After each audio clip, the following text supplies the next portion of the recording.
Greetings. Welcome to Trinity Place in Geneva, New York. My name is Cameron Miller, and this is a reflection for the 23rd week of Pentecost in 2022. And I'm going to read you to start In Time by W.S. Merwin. In case you're not watching this as part of the worship video, because this is one of the readings for reflection, as well as I'm going to tell you but not read it to you, Luke 21, 5 through 19. Luke 21, 5 through 19. But this is W.S. Merwin, In Time. The night the world was going to end, when we heard those explosions not far away, and the loudspeakers telling us about the vast fires on the backwater, consuming undisclosed remnants, and warning us over and over to stay indoors and make no signals, you stood at the open window, the light of one candle back in the room. We put on high boots to be ready for wherever we might have to go. And we got out the oysters and sat at the small table, feeding them to each other, first with the fork, then with our mouths to each other, until there were none, and we stood up and started to dance without music. Slowly we danced around and around in circles, and after a while we hummed, when the world was about to end, all those years, all those nights ago. In Time, W.S. Merwin.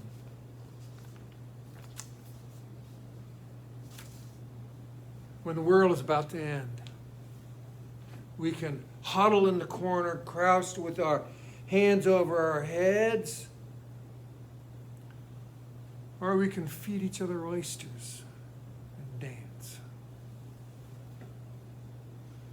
That Merwin poem lays it out quite nicely, as does the 2021 political satire movie Don't Look Up. If you didn't see it, the plot hovers around a killer meteor heading for the Earth, and a handful of people trying desperately but unsuccessfully to get the president and the military and the news media to stop treating it like a political fundraising event. The message of the movie and where it was pointed is none too subtle. But it's one of those, it's the last scene of the movie, or one of the last scenes of the movie, that I'm thinking about in regard to the end of the world. This hodgepodge group of truth tellers, some related, some not, finally, after this long, unsuccessful effort, sit down to a big meal together. This is how they embrace the end. They eat, they pray, they laugh, they tell stories. The end of the world, if we choose, looks much like the rest of our lives. Or it looks like fear and shuddering and what's this all for anyway kind of despair. We get to choose. And sometimes it turns out we were wrong. Sometimes we just think it's the end of the world and it isn't.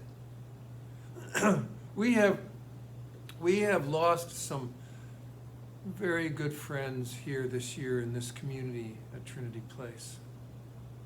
People whose faces, for those with longevity in the community, were the very image of Trinity. We will lose others too. And all of us, sooner or later, fade from this green earth. We can react to this fact as if it's the end of the world, or we can go on with gratitude and grief, with resolve and woundedness, with recognition and hope. We get to choose. Isaiah and Luke's Jesus, the ones that we read this morning, offer us kind of two slices of bread for our grief, sorrow, and fear sandwich. And I'm not going to get into the weeds on these two readings as if a Bible study or something. Rather, I'm going to treat them like a song or a poem. You know, as in, hey, listen to that music. So Isaiah is riffing on a vision of better times than the ones Israel was actually going through. But it's interesting to note, as Isaiah does it, that his vision is really of earth. It's not an ethereal, otherworldly place, but a new heaven and a new earth in which the old one is remembered and improved upon. It's Jerusalem, like now, only better. It's Eden, the first beginning, and we won't feel pain or grief. We won't have this terrible sense of loss or fear or dread.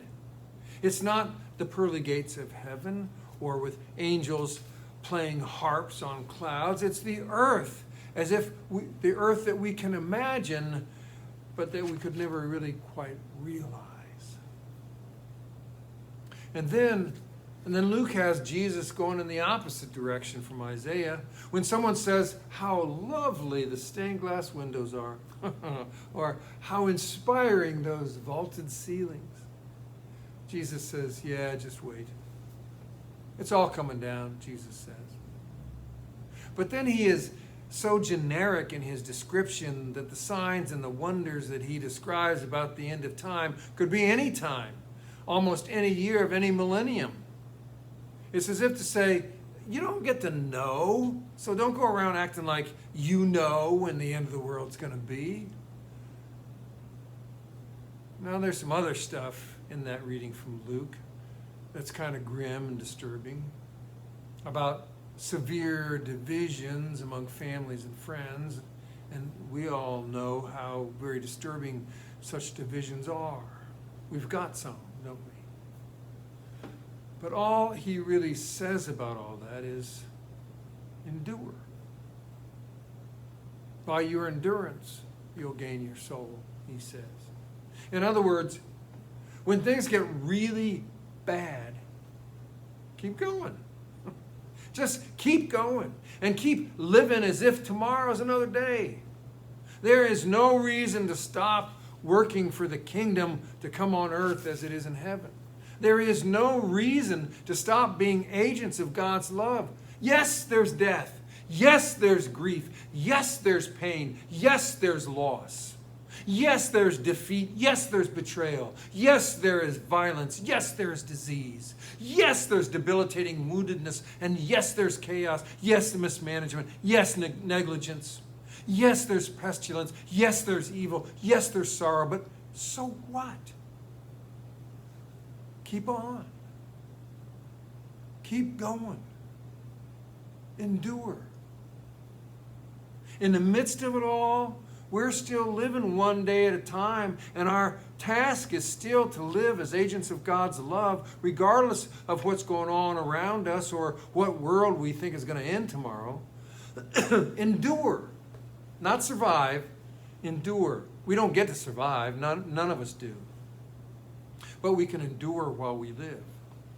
Endure here means endure living as agents of God's love and builders of the kingdom on earth as it is in heaven.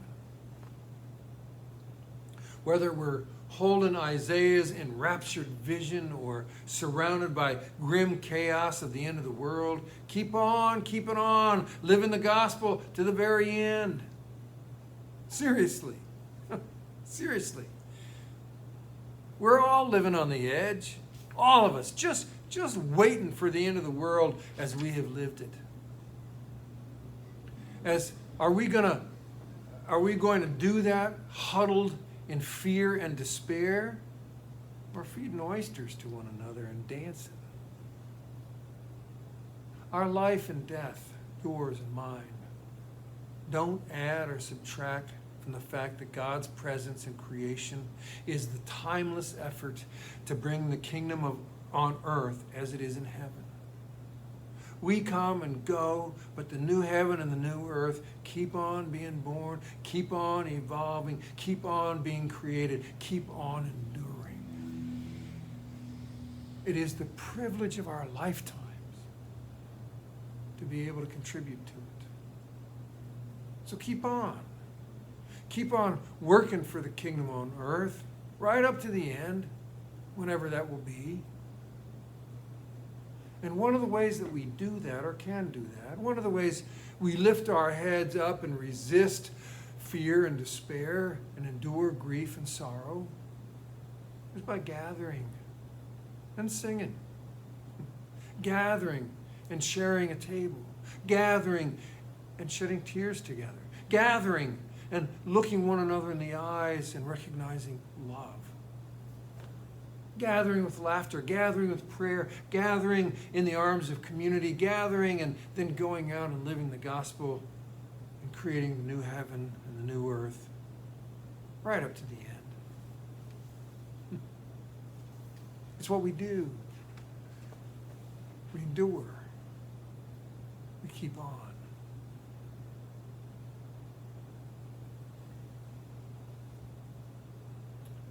Peace be with you. And thanks so much for being part of this.